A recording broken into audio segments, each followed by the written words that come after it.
Tikal, at its zenith, housed between 60000 and 90000 residents in its urban core, supporting a wider population possibly reaching 400,000 across 120 square kilometers. It was one of Earth's largest cities, larger than many contemporary European centers. Yet, by 900 AD, these monumental cities, with their pyramids, palaces, and plazas, stood largely abandoned, consumed by encroaching jungle. The elaborate stelae, once testaments to divine kings, fell silent. No external invasion, no catastrophic plague. Instead, a deep internal unraveling emptied the southern lowlands. How could such a powerful civilization seemingly recede into silence? Welcome back to the Earthen Dawn. Today, we journey into the heart of Mesoamerica to explore the classic Maya period, from its dazzling rise to its complex and still debated transformation. The classic Maya period was not a sudden genesis, but an incremental development spanning over 2 millennia across Mesoamerica. Its brilliance built upon strong intellectual and cultural foundations laid by earlier civilizations, shaping its unique trajectory. Foundational contributions trace back to the Olmec civilization, flourishing between approximately 1200 and 400 BC. Among the Olmec, monumental architecture, exemplified by their colossal carved heads, first appeared, signaling complex social organization and elite power.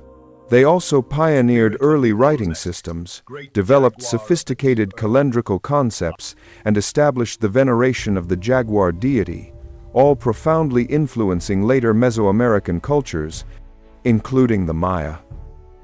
As the pre-classic Maya period, from 2000 BC to 250 AD unfolded, these concepts were adopted, refined, and significantly expanded. Intensive maize cultivation was perfected, employing methods such as terracing and raised fields, which sustained growing populations. This agricultural surplus became the bedrock for early urbanism, with sites like Nakbe, El Mirador, and San Bartolo in the Mirador Basin demonstrating monumental architectural complexes on a scale previously unseen. At El Mirador, structures like the El Tigre complex, reaching 55 meters, attested to immense labor and nascent political power well before the classic period. These early cities were culturally rich, as evidenced by intricate murals at San Bartolo, which depicted complex cosmological narratives and the nascent ideology of sacred kingship. Concurrently, the Maya advanced writing systems, with sophisticated hieroglyphs appearing on San Bartolo murals and Kaminaljuyu stelae. They further developed calendrical calculations, establishing the long count calendar. This precise chronological framework allowed for detailed recording of history and astronomical observations. The concept of the Kuhul Ajah, the divine lord, began to solidify, linking rulers directly to deities and cosmic cycles. This foundational ideology of sacred kingship, meticulously developed over centuries, became the very core of the classic Maya political and social structure. The classic Maya period, commencing around 250 AD, thus crystallized not as a sudden birth, but as a deliberate consolidation of millennia of development. Its onset was marked by formalized religious and political authority, the widespread deployment of advanced intellectual tools, and significant external catalytic events. A defining feature was the widespread appearance of initial series dates on monumental stelae. These intricate hieroglyphic inscriptions, recording events with astonishing precision using the long count calendar, were more than chronological markers. They served as powerful instruments of dynastic legitimation, proclaiming the lineage, military triumphs, and ritual performances of divine kings, the Kuhul Aja, linking them directly to cosmic cycles and ancestral deities. Architectural innovation simultaneously transformed the urban landscape. The perfection of the corbel arch allowed for grander, more complex internal spaces within temples and palaces. These structures became physical manifestations of the Kuhul Aja's power and spiritual connection, stages for elaborate ceremonies. This period of energetic growth was reshaped by an external force. In 378 AD, a pivotal event occurred. The arrival of Siaj Kak, fire, is born at Tikal, and subsequently Uak Saktun. This was not a mere diplomatic visit. Originating from the large central Mexican city of Teotihuacan, Siaj Kak's presence, whether a direct military intervention or a decisive political coup, fundamentally altered the existing order. New dynastic lines were established, most notably with spear-thrower Owl becoming the progenitor of a new Tikal dynasty. Iconography shifted, incorporating central Mexican elements like the rain god Tlaloc, the war serpent, and Teotihuacan-style warrior costumes. This was a recalibration of power, installing a new political hierarchy that spread across the lowlands. In the wake of these transformations, key city-states like Tikal, Uaxactun, and Copan solidified their identities and began to assert regional dominance, laying the groundwork for the complex, often competitive, political landscape that would define the classic Maya zenith. At the very zenith of classic Maya society stood the Kuhul Aja, the Divine Lord, a figure whose authority extended beyond mere political power. This ruler was a living conduit between human and supernatural realms, a high priest, a warrior, and the ultimate guarantor of cosmic order. Their legitimacy was not solely derived from lineal descent.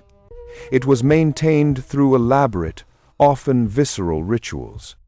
Bloodletting, an act of auto-sacrifice performed by the Aja and their consorts, was central. By piercing their bodies and offering their vital essence, they sought to nourish the gods and ensure cycles of rain and fertility. Human sacrifice, while less frequent than in later Mesoamerican cultures, also played a potent role in specific events, reinforcing the Aja's power and the consequences of cosmic imbalance. This divinely sanctioned authority fueled intense, often brutal, competition between city-states across the lowlands. Two major powers dominated this landscape: Tikal, seat of the formidable Mutul dynasty, and Calakmul, stronghold of the Ka'anul dynasty. Their protracted rivalry, aptly termed Star Wars by epigraphers, spanned centuries and reshaped the political map. This was rarely a straightforward military clash. Rather, it was a complex geopolitical struggle fought through intricate alliance networks and calculated proxy wars. Calakmul, in particular, demonstrated strategic genius, systematically encircling Tikal, manipulating smaller polities like Dos Pilas into betraying their former overlord, establishing a vast sphere of influence. Beyond these titans, other powerful kingdoms carved distinct legacies. Palenque, under Kainich Yanab Pakal, I developed an empire renowned for its art and architectural innovation, particularly in its funerary complexes. Copan, far to the southeast, flourished under its dynastic founder Kainich Yaks Kak Mo, and later Waksa Klajun Uba Kawil, creating monumental public art and hieroglyphic records.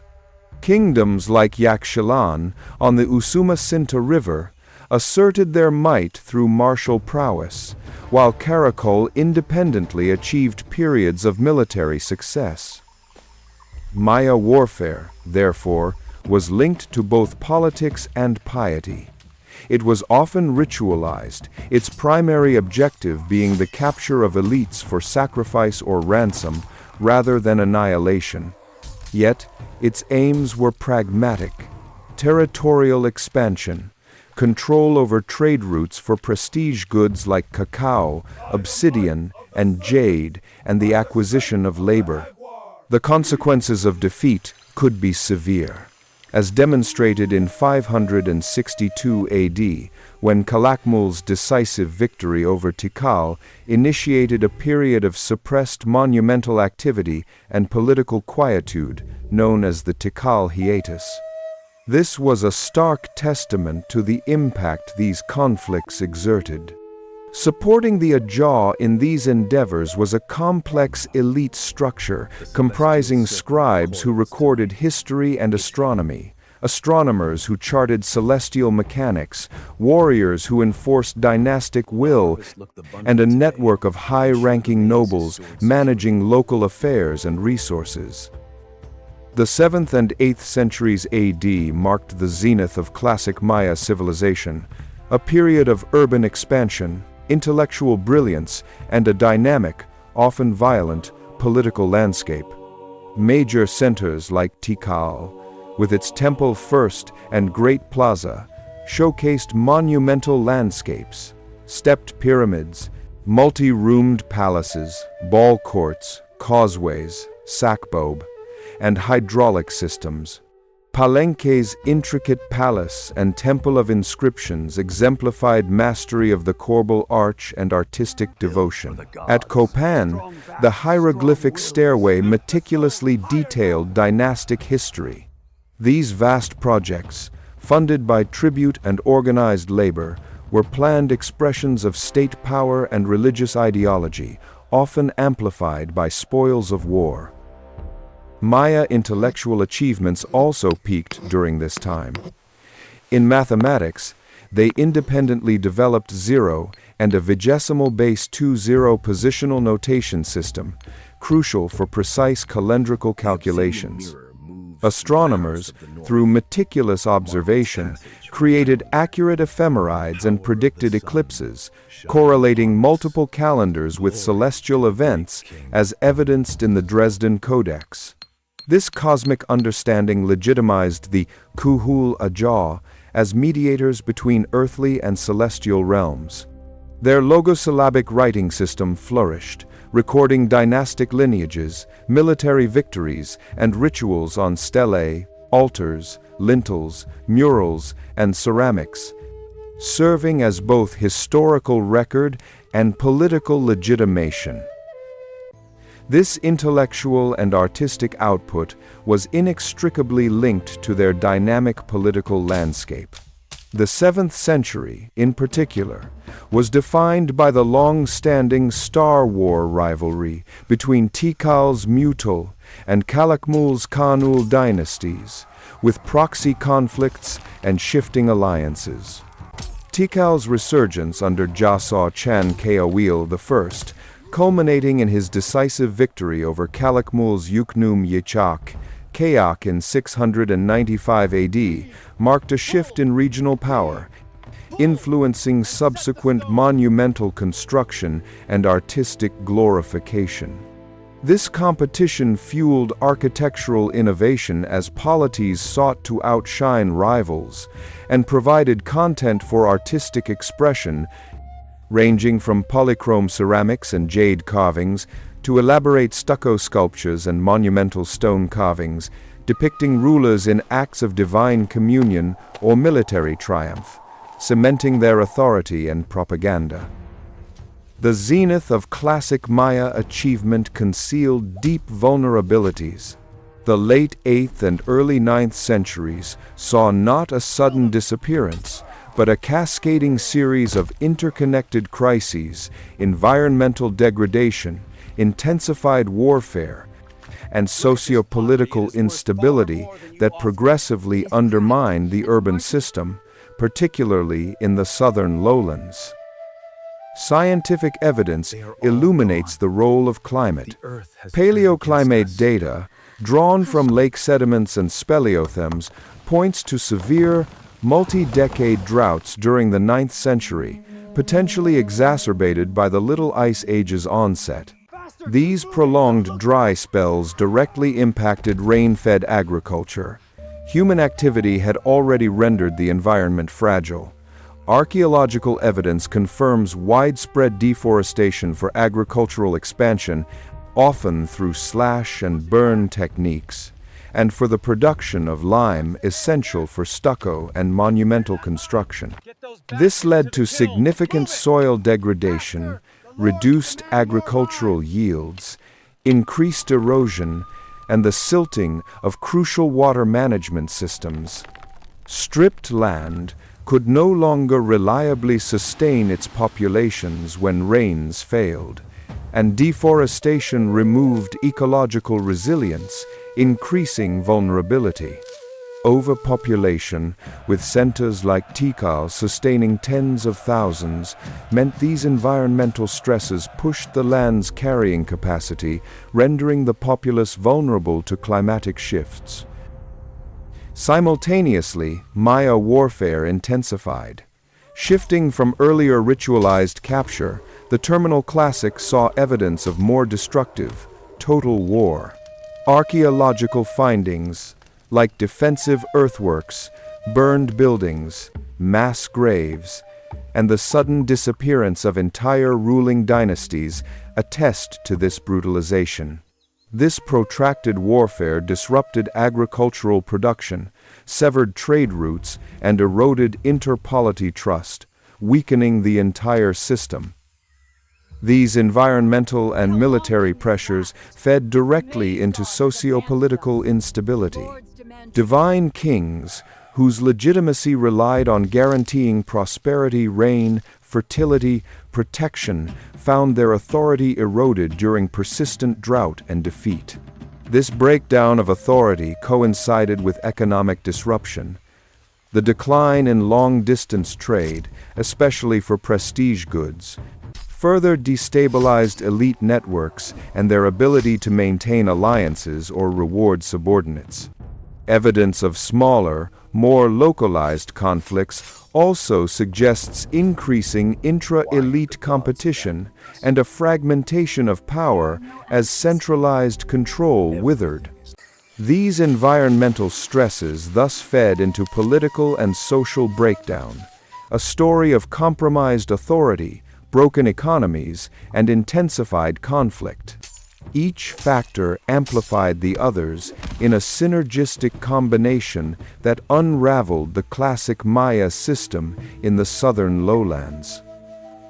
The unraveling of the classic Maya world, often mischaracterized as a sudden collapse, was a protracted and complex process of depopulation and urban abandonment that gripped the southern lowlands between 800 and 950 AD.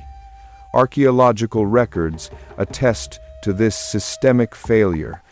After approximately 830 AD, the rhythmic erection of monumental stelae, the carving of dynastic inscriptions, and the elaborate construction projects that defined classic Maya centers largely ceased.